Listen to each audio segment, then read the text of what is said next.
के शेट्टी परिवार की कहानी है, जिसमें हरिवंश शेट्टी अपनी पत्नी और 3 बेटियों के साथ रहता है।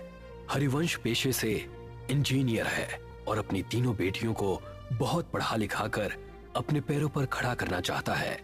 गांव के सभी लोग हरिवंश को बेटियों की पढ़ाई के बजाय उनकी शादियों के लिए पैसे जोड़ने की सलाह देते हैं, मगर हरिवंश शेट्टी अपनी मर्जी का मालिक है। वो किसी की नहीं सुनता सिवाय अपने। एक दिन अपने ऑफिस जाते हुए हरिवंश को रास्ते में उर्मिला चाची मिलती है। बेटा, मैंने तुम्हें मना किया था ना बेटियों को इतना पढ़ाने से, मगर मैंने सुना है तू उन्हें विदेश भेजने की तैयारी कर रहा है। हाँ चाची, आजकल के बच्चे पढ़े लिखे होते हैं और सब अपने पैरों पर खड़े होते हैं। मैं भी अपनी बेटियों को बहुत पढ़ाना लिखाना चाहता हूँ। एक बार अपने पैरों पर खड़ी हो जाएं, उसके बाद शादी की सोचेंगे। मगर बेटा, उनकी शादी। ओफो चाची, अभी वो तीनों बहुत छोटी हैं। तुम उनकी चिंता मत करो, मैं हूँ ना, मैं सब संभाल लूंगा। इतना कहकर हरिवंश अपने ऑफिस के लिए निकल जाता है।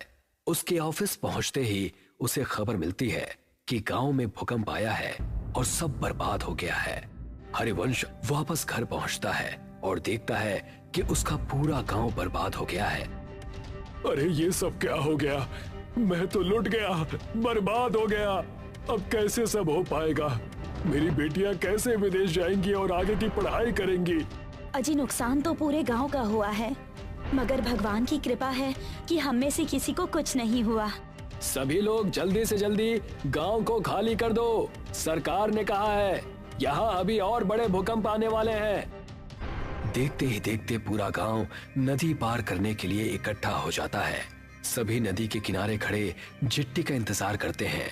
वहीं हरिवंश शेट्टी का परिवार भी अपने नंबर का इंतजार करता है।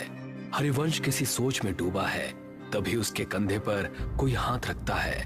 हरिवंश पलटकर देखता है तो वो डर जाता है। खून से लथपथ एक आदमी उससे कहता है, बहुत लंबा इंतजार करवाया है तूने, आखिरकार तू हमारी पकड़ में आ ही गया। हरिवंश उस आदमी को देखकर डर जाता है। वो आसपास देखता है, सभी लोग नॉर्मल हैं। ऐसा लगता है जैसे हरिवंश के अलावा किसी और को वो आदमी नजर ही नहीं आ रहा। कौन हो तुम और मेरा इंतजार क्यों कर रहे थे? आत्मा कुछ कहती कि तभी हरिवंश की सबसे छोटी बेटी उससे कहती है, पापा, हम कब से यहाँ इंतजार कर रहे हैं। सबका नंबर आ रहा है, मगर हमारा बोट में नंबर ही नहीं आ रहा। अब तो मुझे बहुत जोर से भूख भी लग रही है। क्या दिन देखने पड़ रहे हैं ना इंजीनियर। जब अपनों के साथ कुछ बुरा होता है ना, तो हमें कहीं चैन नहीं मिलता। सही कहा ना मैंने? मगर तुम हो कौन और मुझसे क्या चाहते हो? तभी हरिवंश की नजर नदी के बीचों बीच चल रही नाव पर पड़ती है, जहां से बहुत चीखों की आवाजें आ रही हैं। नाव नदी के बीच हिचकोले खाने लगती है।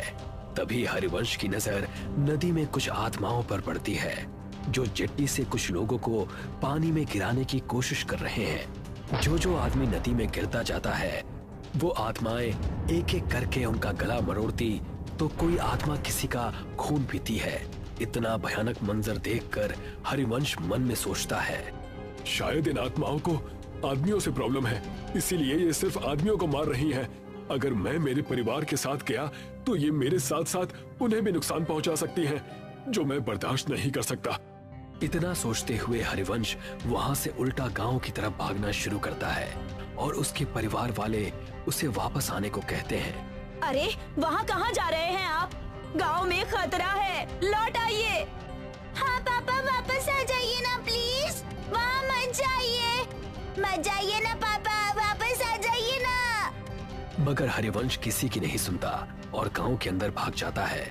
वो जैसे ही गांव में जाता है, वो देखता है वहाँ कोई नहीं है।